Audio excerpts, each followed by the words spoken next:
20 Mei 2025, masa pengemudi driver ojek online atau ojol yang tergabung dalam Asosiasi Pengemudi Transportasi dan Jasa Daring Indonesia atau Garda Indonesia akan melakukan aksi demonstrasi siang.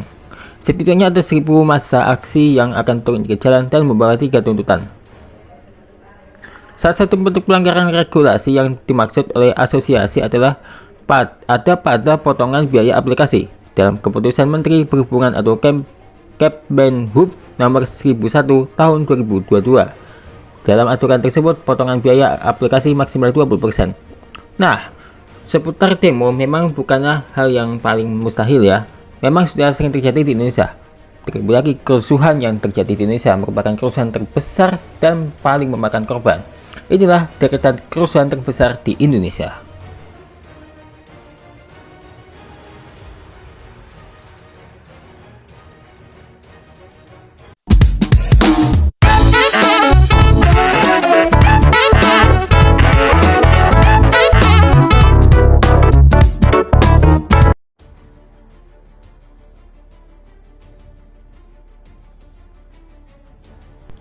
Yang pertama adalah kerusuhan Mei 1998. Peristiwa Mei 1998 menjadi kerusuhan terbesar di Indonesia yang paling diingat. Dilansir dari elshinta.com, ada sebanyak 1.217 jiwa meninggal dunia, 91 orang luka, dan 31 orang hilang dalam peristiwa itu. Korban yang meninggal disebabkan berbagai kondisi, mulai dari terbakar, luka akibat senjata, pembunuhan, bahkan sampai pemerkosaan. Tidak hanya aksi demonstrasi saja, di masa ini juga terjadi kasus pemerkosaan selama kerusuhan Mei 1998. Adapun pemerkosaan massal terjadi di berbagai wilayah Jakarta, mulai dari Jakarta Pusat, Barat, Timur, Utara, dan sekitarnya. Aksi demonstrasi ini dipicu oleh berbagai masalah yang terjadi di era itu, mulai dari krisis moneter, kenaikan harga pangan, KKN atau korupsi, kolusi, dan nepotisme yang merajalela di masa kepemimpinan Presiden Soeharto. Situasi demonstrasi semakin memburuk pasca 4 mahasiswi Trisakti tewas tertembak pada 12 Mei. Akhirnya aksi demonstrasi berlangsung selama 3 hari berturut-turut.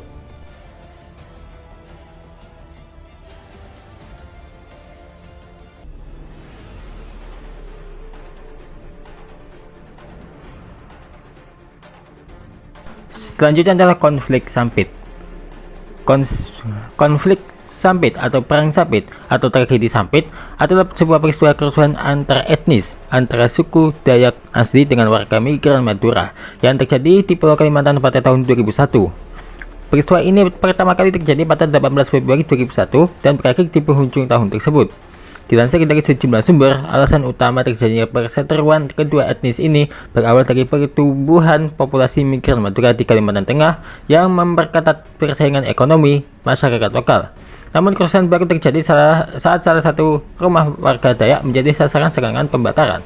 Berdasarkan rumor yang beredar, pelaku yang membakar rumah itu adalah migran Madura yang tinggal di sana. Sebagai warga lokal, tentu suku Dayak tidak menerima perlakuan dari pendatang dan mulai melakukan penyerang balik. Akhirnya perseteruan antara suku Dayak dengan Madura terjadi. Dampak dari peristiwa ini sangat banyak yang meninggal dan sekiranya ada 1.355 orang Madura harus mengungsi kembali.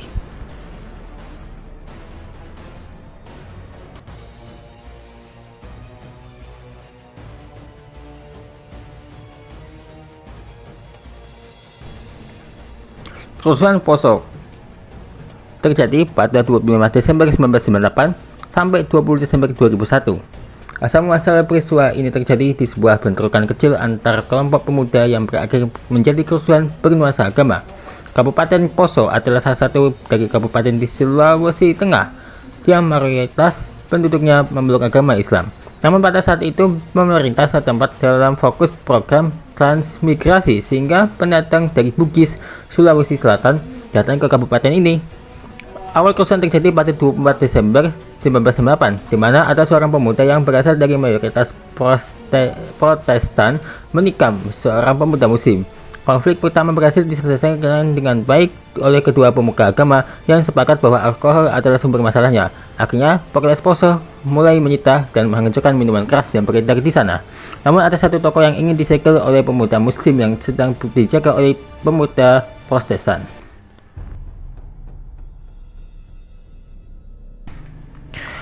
Pertemuan kedua pemuda ini berakhir dengan bentrokan. Kerusuhan kedua mulai terjadi lagi pada 15 April ketika seorang pemuda muslim mengaku menjadi korban tikam dari sekelompok pemuda Kristen.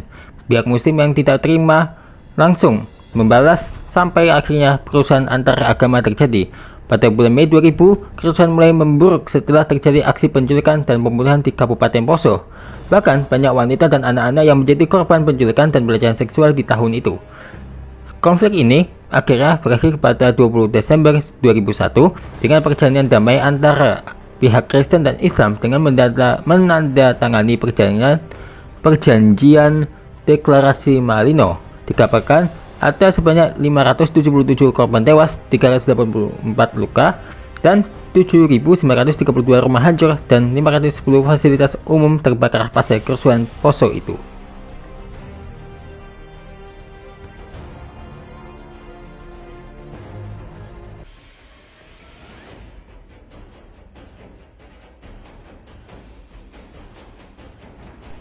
Kerusuhan Lampung Selatan terjadi selama 3 hari di tanggal 27 Oktober hingga 29 Oktober 2012.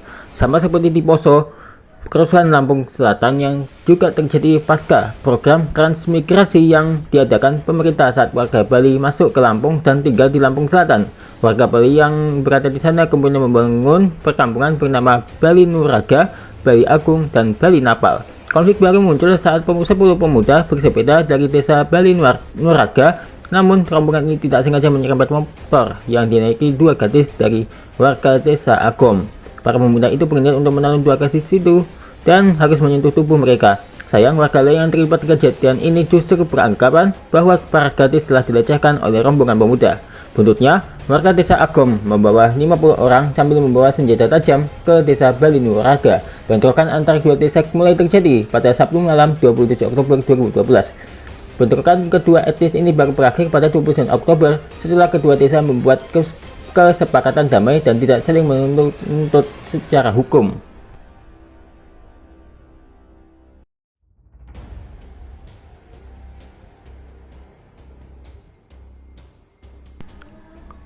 Kerusuhan terbesar di Indonesia selanjutnya adalah kerusuhan Tanjung Priok 1984. Sebuah peristiwa pelanggaran hak asasi manusia atau HAM pada masa Orde Baru. Peristiwa ini berawal dari ceramah-ceramah yang membahas dan mengkritisi kebijakan-kebijakan yang ditetapkan oleh pemerintah Orde Baru.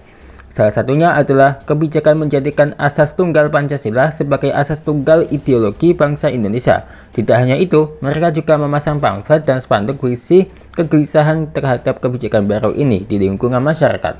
Sampai pada akhirnya, Babinsa Hermanu melepas spanduk itu dan memicu kemarahan warga atas tindakan tidak sopan yang dilakukannya. Pada 11 September, warga meminta bantuan tokoh masyarakat setempat Amir Biki untuk menyelesaikan permasalahan ini.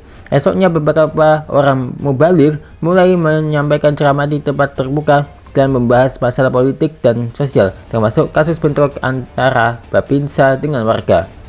Di hadapan massa, Amir Biki berani menyerukan ultimatum kepada militer untuk membebaskan para tahanan. Jika tidak, dia berani mengerahkan massa untuk mengadakan demonstrasi.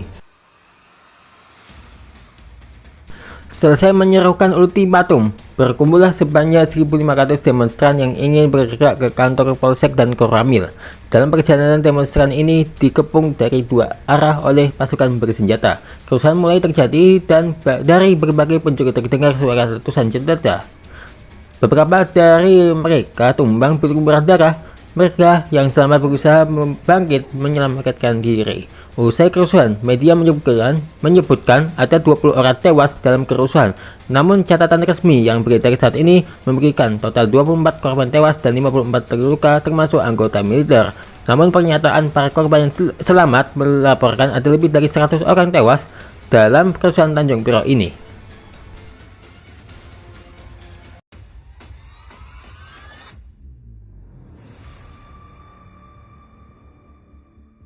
Iya, kerusuhan Ambon yang terjadi pada 11 hingga 12 September 2001 berawal dari kematian seorang tukang ojek bernama Darkin Simon.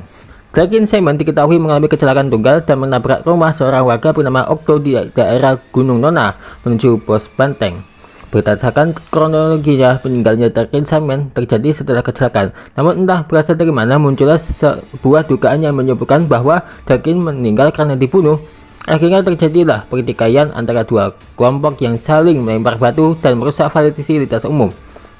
Kadif Humas Mabes Polri, Irjen Anton Baghrul Alam mengatakan bahwa korban tewas di kerusuhan Ambon akibat luka tembak.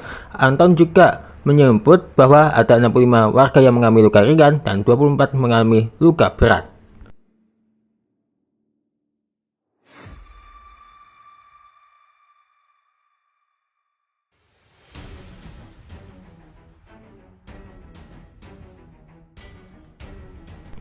Kerusuhan terbesar di Indonesia selanjutnya adalah kerusuhan Lembaga Pemasyarakatan Cipinang yang terjadi pada 31 Juli 2007 lalu.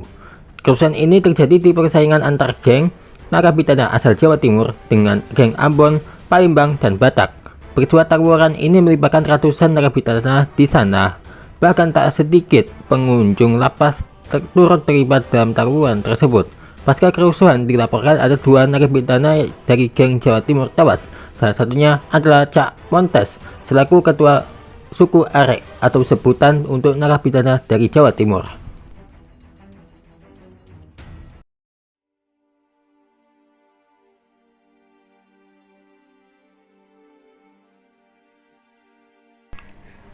Terakhir pada 1 Oktober 2022 yaitu tragedi Kanjuruhan. Kerusuhan terbesar dari Indonesia yang terakhir adalah peristiwa di Stadion Kanjuruhan yang terjadi setelah pertandingan sepak bola antara Arema FC 2-3 melawan Persebaya. Kronologi kerusuhan ini berawal dari supporter yang kecewa atas kekalahan tim favoritnya. Akhirnya mereka turun ke lapangan untuk melampiaskan rasa emosinya kepada pemain dan ofisial. Tindakan supporter langsung dihalau oleh kepolisian setempat. Namun situasi semakin tidak kondusif karena adanya penyerangan dari supporter kepada polisi. Untuk menghentikan tindakan anarkis tersebut, pihak kepolisian akhirnya melayangkan gas air mata di dalam stadion. Penonton yang terkena gas air mata mulai berhamburan menyelamatkan diri untuk keluar dari stadion. Sayang, terjadi penumpukan di area pintu keluar stadion dan menyebabkan penonton tidak dapat dievakuasi. Supporter lain yang masih berada di dalam stadion memohon kepada polisi untuk menghentikan gas air mata karena banyak wanita dan anak-anak yang terkena. Tragis, tragedi kerusuhan Kanjuruhan memakan korban tewas hingga 130 orang yang terdiri dari penonton dan anggota polisi. Berdasarkan laporan detik, sebanyak 34 korban meninggal di dalam stadion, sementara korban lainnya meninggal saat proses pertolongan di rumah sakit. Ya, semoga tidak lagi kerusuhan yang terjadi di Indonesia ya. Berbagai kerusuhan memang sangatlah merugikan dan banyak memakan korban.